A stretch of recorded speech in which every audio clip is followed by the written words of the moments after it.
Okay, I'm gonna try to record something. Um,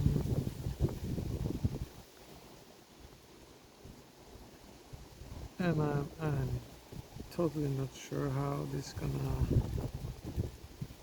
work or not, sound wise, and it's gonna pick up the sound outside. I'm trying to get this.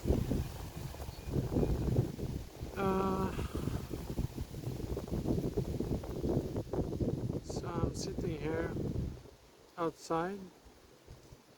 This is my matte, yerba mate tea cup. It's empty. Maybe I have something more in my container, but I think I drank it all actually. So my container is very zen-like right now. It's very empty. Now it's some drops left that I'm pouring into my cup. And I guess pouring something into another container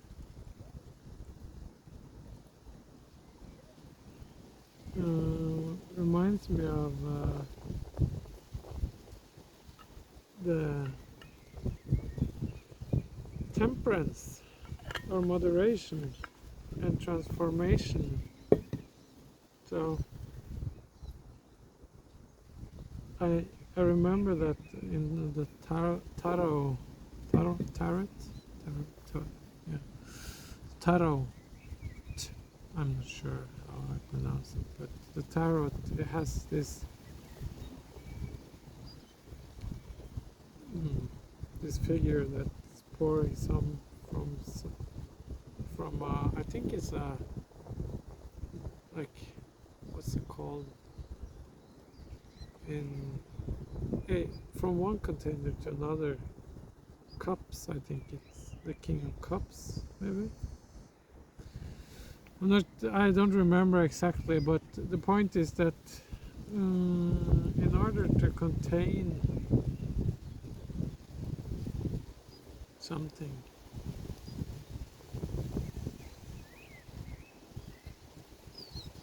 for instance, like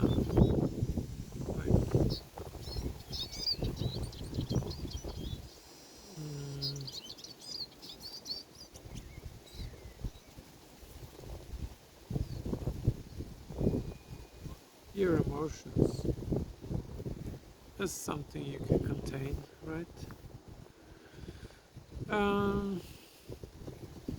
And sometimes that's of course very needed. Not very warm right now. The tea.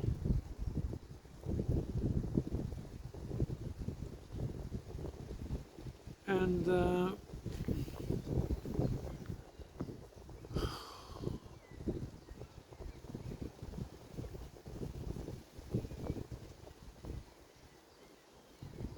but containing emotions is also something I think we're generally really good at.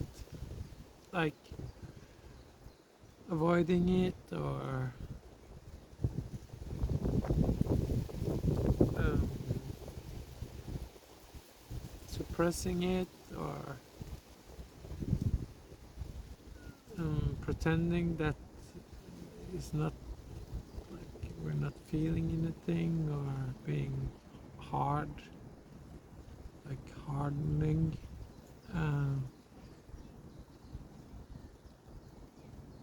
And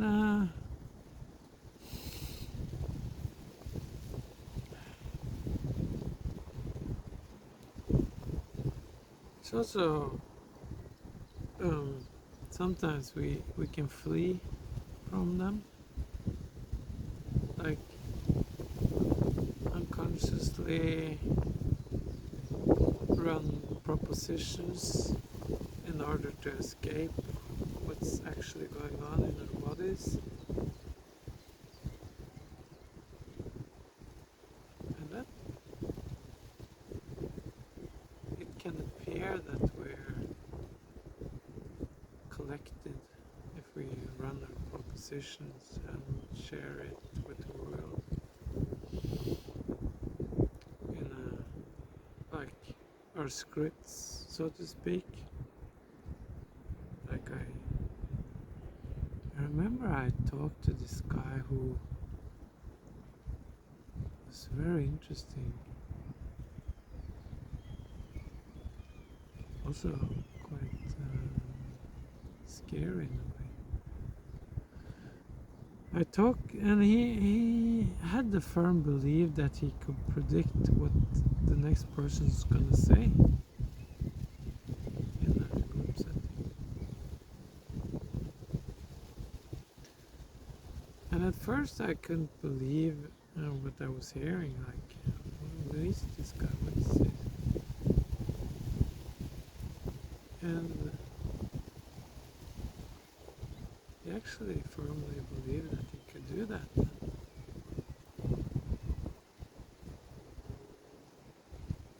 Um,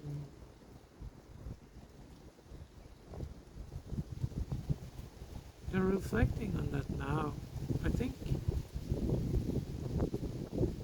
to use Rebecca's term, I think he was caught up in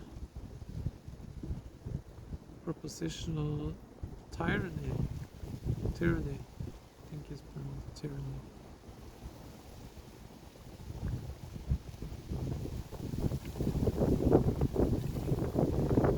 And that's, I think also that's to maybe zoom into that term, Berlakian term, I would call it, of propositional tyranny, is something to be totally disconnected from your arena or your body. That you're kind of cut off from the neck and down, and you keep running this script.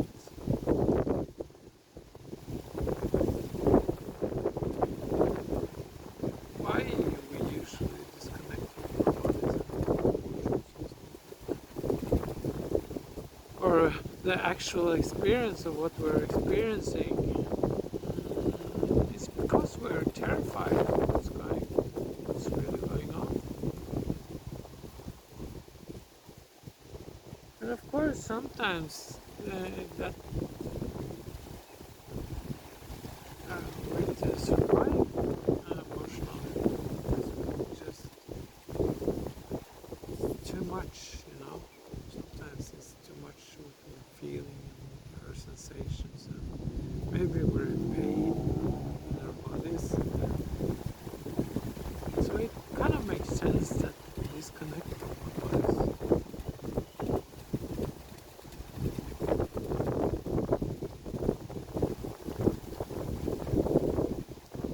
I guess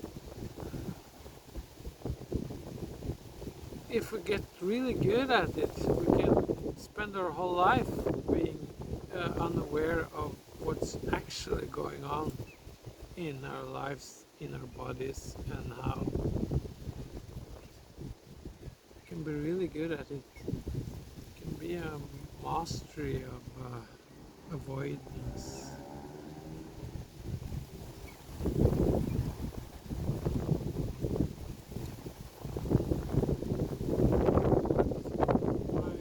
My kind of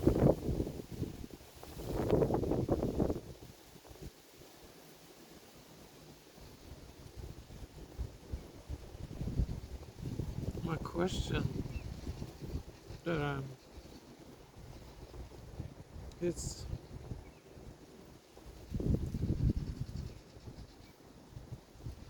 I'm sure that in the long term, I'm quite sure, because I used to live that way for most of my life before I started doing embodiment practices like I was about to say yoga. Um, sure, he wasn't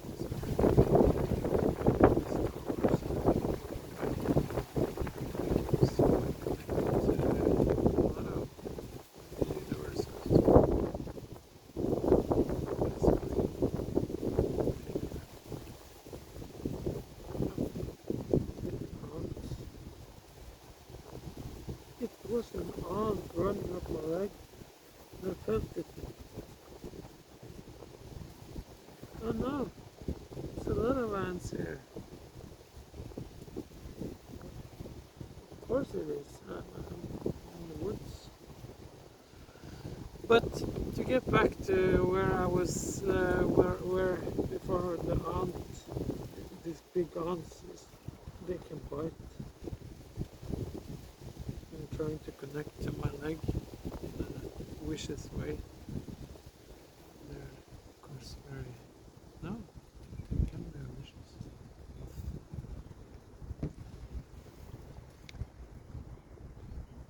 Yeah, I was talking about before I started doing embodiment practices with meditation and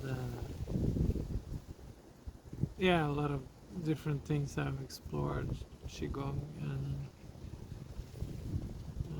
what else? Yin yoga is one of my favorites, and I attend some. But before that, I think it's about 6 years ago, before I started that, I was living from my neck and up. And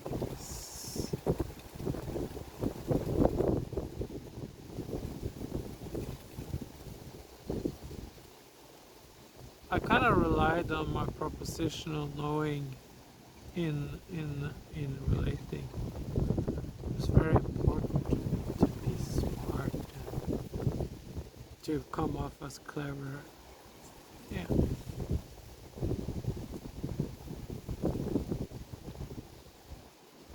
And also,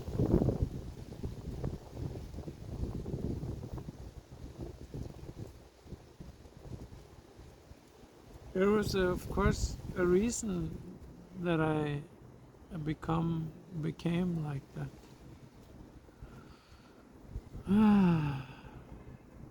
I was starting